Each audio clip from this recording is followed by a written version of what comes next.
ফরিদপুরের সেকেন্ডের সকালটা আমাদের অনেক সুন্দর যায়। এই যে দেখেন ঘুম থেকে ওঠার পর আমরা রেডি টেডি হয়ে বের হয়ে গেছি। তো বের হওয়ার পর দেখি যেখানে রান্না বান্না হচ্ছে সবাই ওখানে দাঁড়ায় আছে, মানে চুলা মানে রান্না যেখানে হচ্ছে ওখান থেকে নিয়ে এনে খাচ্ছে আর কি। তো ওই দিনের মেনু ছিল হাঁস, তারপর হচ্ছে গিয়ে ইলিশ মাছের সর্ষে ইলিশ আর কি যেটাকে বলে, তারপর আরও অনেক কিছু ছিল, সেগুলো আসলে তো মনে নেই, এত খাইছি সব কিছু আর মনে রাখি নেই। তো যাই হোক ওরা দেখেন দাঁড়ায় দাঁড়িয়ে এখানে হাঁস নিয়ে এনে খাচ্ছিল আর বলতেছিল যে অনেক মজা হয়েছে। তো তারপরে যে আমরা হেঁটে হেঁটে যাচ্ছিলাম, কারণ আজকে আমরা অটোতে করে ঘুরবো, অনেক দূরে যাব। আমাদের সাথে আর্থি ছিল, শ্যাম ভাইয়া ছিল, সাদিয়ারা ছিল, ওরা তো আগের দিন রাতেই আসছে।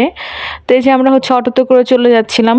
আমরা যাবো হচ্ছে শতবর্ষী আম গাছ দেখতে, যেটা আসলে সুমাইয়াদের বাড়ি থেকে অনেক দূরে ছিল, আমরা বুঝতে পারিনি, আমরা ভাবছিলাম যে অল্প একটু দূর হবে মনে হয়, বাট যেতে যেতে দেখি যেন অনেক দূর। পরে একটা ব্রিজ পরে আমরা চিন্তা করলাম যে এখানে দাঁড়ায় দাঁড়ায় সবাই একটু ছবি টবি তুলে নেই, কারণ ব্রিজটার নিচে একটু পানি ছিল, ভালোই লাগতেছিল, হালকা একটু রোদ ছিল। তো সব মিলে আমরা চিন্তা করছি যে না, যেহেতু আসছি এদিকে ছবি টবি তুলে যায়। পরে আবার অটোতে করে রওনা দিলাম, তারপর একটু পরে গিয়ে দেখি ট্রেন যাবে, এই জন্য আবার রিক্সাগুলো দাঁড়াইলো, সরি রিক্সা বলতেছে বারবার, অটোগুলো দাঁড়াইছে।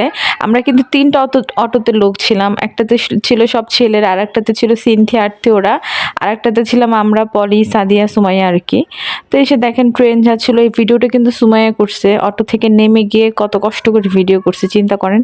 তারপর আমরা আবার অটোতে করে রওনা দিয়ে দিলাম, বললাম না আমরা যেখানে যাই অলমোস্ট ওখানে যেতে আমাদের 1.5-2 ঘন্টা শুধু যেতেই লাগছে, বাট ভালোই লাগছে, খারাপ লাগে না, অনেক মানুষ ছিলাম তো। তারপরে এসে দেখেন শতবর্ষী আম গাছের কাছে চলে আসছি, দেখেন আম গাছটা কত বড়। এবার নিয়ে আমি সেকেন্ড টাইম যাচ্ছি, এর আগেও একবার গেছিলাম। এ দেখেন ফাইহাও বিরক্ত করতেছে, অনেক দূর আসছে এরকম জার্নি করে। তো আসার পরে দেখি কি পলি আর কে জানি গাছের উপর উঠে গেছে, আর সাদিয়া হচ্ছে একটু দূরে দাঁড়ায় ছিল, ওর ভয় লাগে এরকম বড় গাছ এই জন্য। আর এই যে দেখেন আমাদের ফটোগ্রাফার ছিল মামুন, মামুনের অবস্থাটা জাস্ট একটু দেখেন, ও গাছের উপর উঠে শুয়ে পড়ছে। তারপরে এই যে আমরা সবাই এক এক করে গাছের উপর উঠতেছিলাম। আমার তো অনেক ভয় লাগতেছিল, কারণ নর্মালি তো গাছে এটা ওঠা হয় না এরকম, খালি চিন্তা করতেছিলাম যে যদি একবার পড়ি কি হবে। তো ভাবতে ভাবতে আর কি দেখলাম যে না, উঠে যেতে পারতেছি, বেশি একটা প্রবলেম হয় নাই।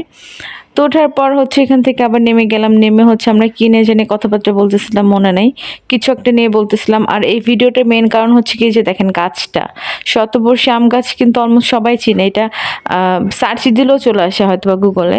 তো যাই হোক ওখান থেকে এখন আমরা যে চলে আসছিলাম বাসায়, আসার পর খাওয়া দাওয়া করছি, খাওয়া দাওয়া করে আমরা সন্ধ্যায় আবার বের হয়েছি, কারণ আজকে রাতে আমরা সবাই ব্যাক করব। তো রাতে আবার সন্ধ্যার দিকে বের হয়ে হচ্ছে আমরা বট খাইছি, চটপটি খাইছি, আর অনেক কিছু খাইছি, চাটা খাইছি। এখানে দাঁড়ায় গল্প টল্প করতেছিলাম, আর সবার একটু মনটা খারাপ লাগতেছিল, কারণ এখান থেকে যাওয়ার পর সিনথিয়ারা চলে যাবে, তার একটু পর আবার আমরাও ঢাকায় ব্যাক করব। তো ওভারঅল আসলে যে 2টা দিন কাটাইছি অনেক মানে মজা করছি, আমরা অনেক মেমোরিজ ক্রিয়েট করছি। আর চলে তো সবার যেতেই হবে, কারণ আমরা তো চলে আসার জন্যই যাই। তো এই যে বাসায় আসলাম, আসার পরে যে সিনথিয়ারা চলে যাবে, ওদেরকে বিদায় দিচ্ছিলাম, এই ওদেরকে বিদায় দিয়ে আমরাও একটু পরে রওনা দিয়ে দিচ্ছি। তো আমি রাস্তার মধ্যে আর কোনো ভিডিও টিডিও করি নাই, খুব টায়ার্ড লাগতেছিল। তো এখান থেকে আসার পথে যেহেতু মাওয়া পড়ে, আমরা আবার মাওয়ার দিকে যাই একটু, ওখানে গিয়ে আমরা চাটা খাচ্ছিলাম।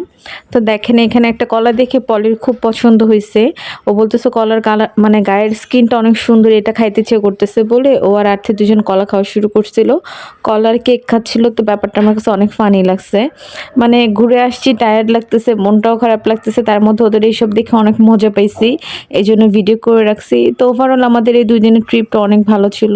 সবার কেমন লাগলো অবশ্যই কমেন্ট করে জানাবেন। বিশেষ করে মামাই আমরা এই টাইমটা অনেক মজা করছি, অনেক মজা করছি, খালি পলের কলার কেকটা খাওয়া দেখলে তোমার আমার এখনই অনেক হাসি পাইতেছে।